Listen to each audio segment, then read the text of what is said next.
We got parts going on the truck, and we made a ton of assembly progress this week on the Suburban. We also have some pretty cool product ideas specifically for the Chevy truck to make your Holley install way easier. So make sure you sit back, watch the whole video, and see what we have coming up.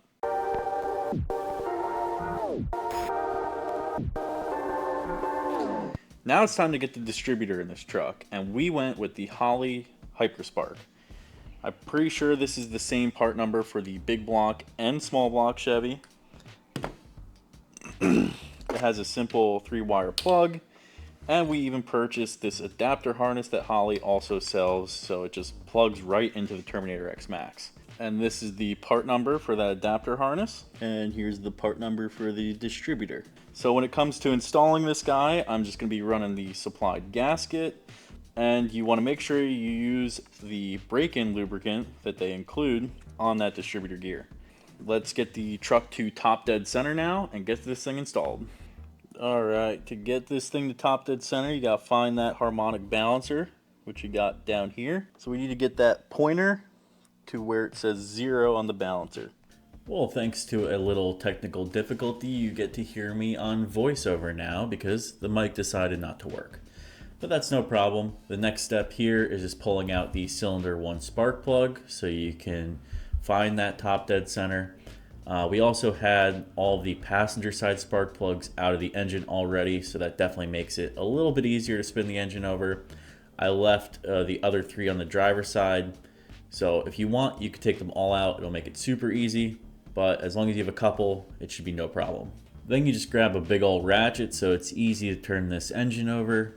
And the aftermarket harmonic balancer actually made it pretty easy to find top dead center because they tend to be marked a little bit better. At least this fluid damper was. Now let's take a quick look at the bottom of the distributor, and you'll see there's this slot, and that's actually to drive the oil pump in the engine. You have to make sure that this part is perfectly clocked to the engine, because otherwise the distributor won't fully seat, and it's probably the most annoying part to try to make these things just install smoothly.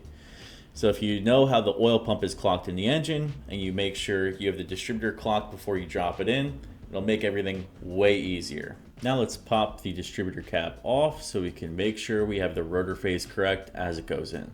The Holley Hyper Spark distributor really couldn't make phasing the rotor to the distributor body any easier. With this clear cap that they designed, it pops right onto the rotor, and you could see how it's clocked in relation to the distributor body, and all you have to do is twist it until that cap pops in place, and then you know the rotor is right where it needs to be for the engine to start up super easy.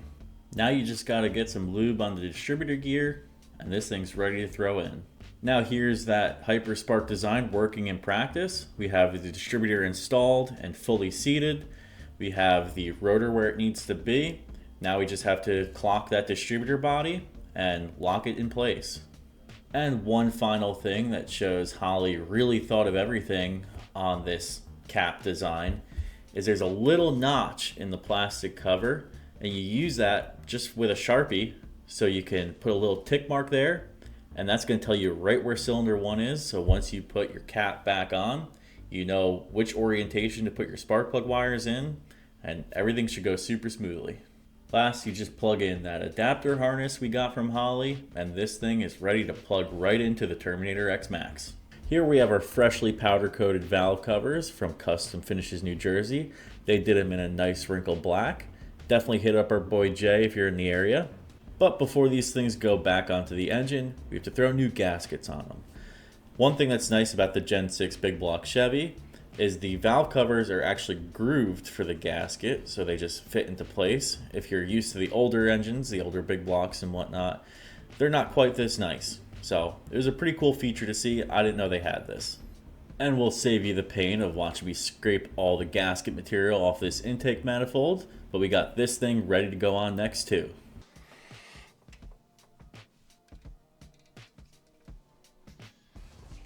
Things are starting to come together a little bit. We got the intake on, valve covers are in place, but they're just on there loosely. I started putting the factory ECU mount in, as well as the fuse block mount.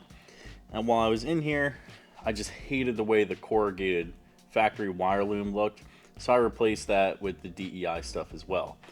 and everything's just starting to match, and I really like that. Like, I replaced up here as well and a couple other spots, but that's just one of my pet peeves. I cannot stand that plastic corrugated crap that they put on everything. Say what you want, but one thing that was really bothering me was these hex head fasteners on the intake. They just look dirty and dingy right on the white, and they stuck out like a sore thumb.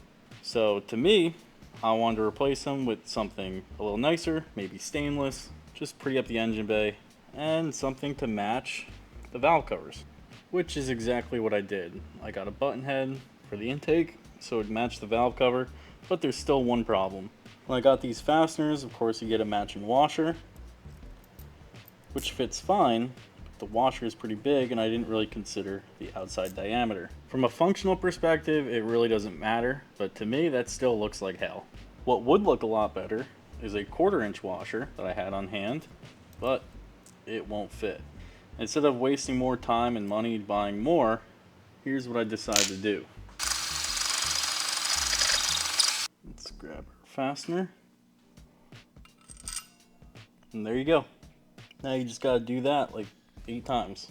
Here's one of the more boring things I was working on, is just making sure the heat wrap is okay on these battery cables. So this one is going to the starter. I wanted to make sure that this side is protected from the header and engine and all that stuff.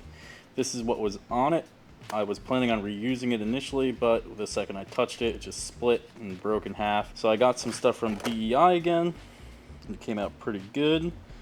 And then also wrapped it in the split loom just to keep it protected from any abrasion. And we're just chugging along with the assembly. We got the starter put in with all those new wires that I showed you guys we built before. We got the studs into the cylinder head, so the header is going to go on pretty soon. Most of the wires for the VCM are plugged in, so that's all getting buttoned up in here. And we got the smog pump back on. We're just using the smog pump because I didn't want to reroute the belt and figure out all that nonsense. So we're just going to throw it on there, not plug it in. And it's a free spinning clutch, so that shouldn't be a problem. We got the EGR delete plate on, and this solenoid, I believe, for the gas tank.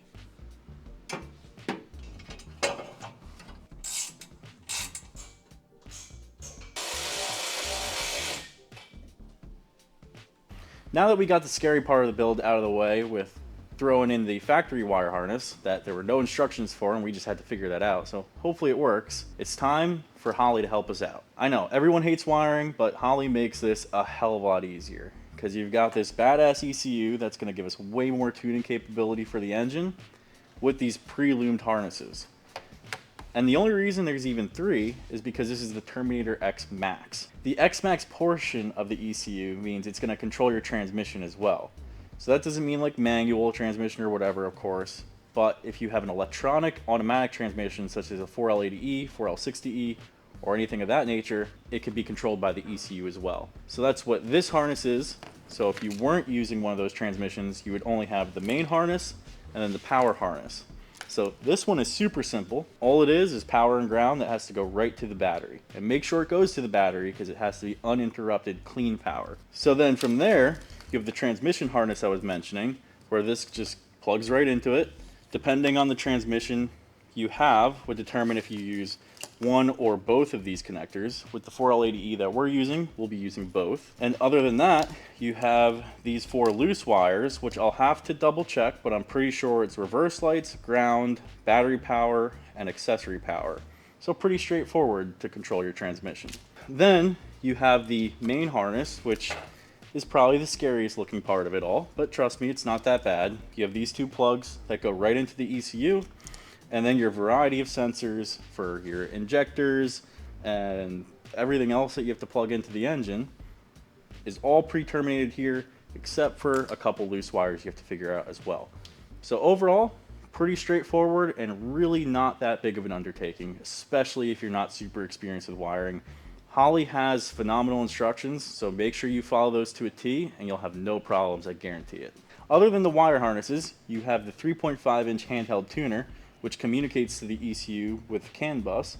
So this will be helpful for like adding tunes, making modifications, doing little things on the fly. And of course, you know, we make a plethora of products to support that. This also comes with the correct Bosch O2 sensor, and don't confuse that because it's not compatible with the NGK sensor, so don't make that mistake. Make sure you're using the correct Bosch sensor for this ECU.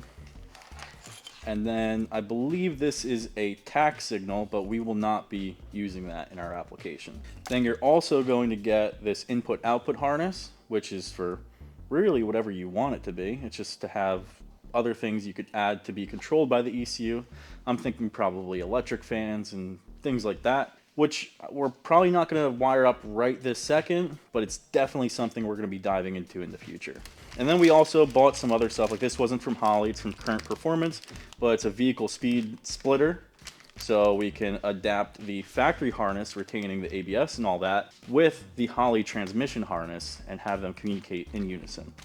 That's enough nerdy stuff. Let's get this in the truck. Like any other Chevy V8, the oil pressure port that's typically used is on the back side of the driver's side of the engine. And of course there's only one, and with headers and everything else, it's kind of a pain to add a sensor anywhere else on this big block. So we got this NPT-T, so we could put two sensors on that back port. And we also got, I believe, a C4 Corvette oil pressure switch because it's a smaller body and it's going to do what we need to regardless on this ECU. So that could just thread into the top. And we got a pressure sensor from Low Dollar Motorsports that'll just thread into the side. Now you have both your oil pressures in one spot and everything should be happy. So now we have the whole Holley harness just laid out across the truck, pretty much how we want it to be final installed. Now excuse that it's not perfect, we're just putting it in place and making sure we can lay it out the way we want it to be. So let's go harness by harness and just dissect our thought process so we can see what you guys think. This is the power harness we were talking about. It's just the two main battery leads, so pretty straightforward. Goes straight to the ECU, wraps all the way around the engine, and comes to where the battery is. Fortunately, it's way too long, so we're just gonna have to trim that back, and that'll be an easy fix. Next, we have the transmission harness, which is coming from the passenger side, wrapping around the engine and going straight down to the driver's side of the transmission. It's just the two vehicle speed sensors and the main plug for the trans. So pretty straightforward, everything plugged in super fine. We just need to get one more vehicle speed splitter because we accidentally only bought one. And the rest of the plugs are from the original harness. So everything was fine there, and we have plenty of wire length going up to the ECU, but we'll show you that when we get inside the truck. Again, pretty straightforward. So now we're on the final harness, the engine bay harness. We'll start on this side first, but it's going again from the passenger side, wrapping around the engine. And this side only has the O2 sensor, which is coming down here. Initially, I was thinking to be on the passenger side because most of it's on that side, but with how long the wire run was, it just made sense to come down here, and it's a little more serviceable since you have more room for the O2 sensor. Now to wrap up the rest of the engine harness, we have the injectors plugged in, the ignition plugged in, and we have a couple sensors that need to be taken care of, but you can see we're still missing some of the mechanical parts for the engine, so they can't fully get plugged in. Also, we need to extend the harness a little bit because we have our fuel pressure sensor up here. We have a coolant temperature sensor up here that we may or may not move. We're not really sure yet. But for the most part, everything's right where it needs to be, except for a couple things that need to be extended. So again, pretty straightforward, and it just runs right through the factory bulkhead up into the passenger side. And we'll show you how we planned on doing that. Now real quick, I just wanted to show you guys how it's coming through the firewall, and this is all the extra wire we have to play with. So this gives us plenty of room to play with where we want the ECU to sit. And we're thinking up in the glove box area is going to be a nice spot. Since this is the power harness is plenty long enough, we could obviously pull that up. The transmission harness is probably the most limiting as far as length goes. And there's plenty to come up here, as well as the main harness, we've got plenty to work with. So if we were to go any further, we might need some more extension harnesses, but I think somewhere up in this area will be a pretty nice spot. But we have an idea, so let's show you back on the workbench what we're thinking. So here we've got the Terminator X Max and the factory glove box. And I've seen other guys do this before, where you just take the ECU, jam it on in here, chop it up, cut your holes, and do what you gotta do to make this thing fit. We saw this as an opportunity to make these swaps a little bit easier for you guys, so I just wanted to run an idea by you and see what you think. One thing that's nice about these cubbies on the glove box is you have a couple fasteners, and this whole part is actually a separate piece that can come off. So we're thinking, while we have it apart, why don't we 3D scan it and make a modified cubby that'll fit the Terminator X Max. I'm thinking something that'll just slide in from the back and have all the appropriate mounting points. And then you'd still be able to retain having a usable glove box without just throwing all your crap on top of the ECU and potentially damaging it. We're not going to have time to scan it in this video, unfortunately, but that's definitely something we're going to get started on super soon, and I'm sure you'll see it next week. I want to pull this thing apart, start scanning, and see what we could design. Let me know what you guys think down in the comments. And one of the last things we have to consider is ignition. We were trying to think of like a good place to put the MSD box and the coil without overcluttering the engine, and also where it's not going to interfere with the Terminator X wiring and cause all sorts of like RF issues, which I haven't really had a problem with, but I've heard of it being a problem with other people, so we just want to avoid it. We're thinking we could 3D scan this area and grab some of these pre-existing holes, add some rivet nut inserts so you have a place to actually bolt to that's nice and rigid, and make an adapter plate of the MSD box and whatever we need to just fasten up right here. It'll make a nice isolated spot away from everything else. Really the only difficult part is going to be running the coil wire from here to the distributor. Not that it's difficult, it's just a little atypical in my opinion, but I think that'll be an easy part where we can get from send cut send, make our life a lot easier, and it'll be pretty clean since there's really nothing else in this area except for the coolant overflow tank, and we have the air intake coming up over here. So otherwise it's pretty barren on this side. We're thinking something roughly like this, but we'll see how it lays out in CAD and let us know what you guys think. Well, that wraps things up for this week's video. We made a lot of progress on the wiring, pretty much have the factory harness buttoned up, most of the Holley figured out, still a few things to finish there, and we have a few parts to design now. Hopefully by next week we could get this truck running, but we'll definitely keep you updated there. Check us out next week.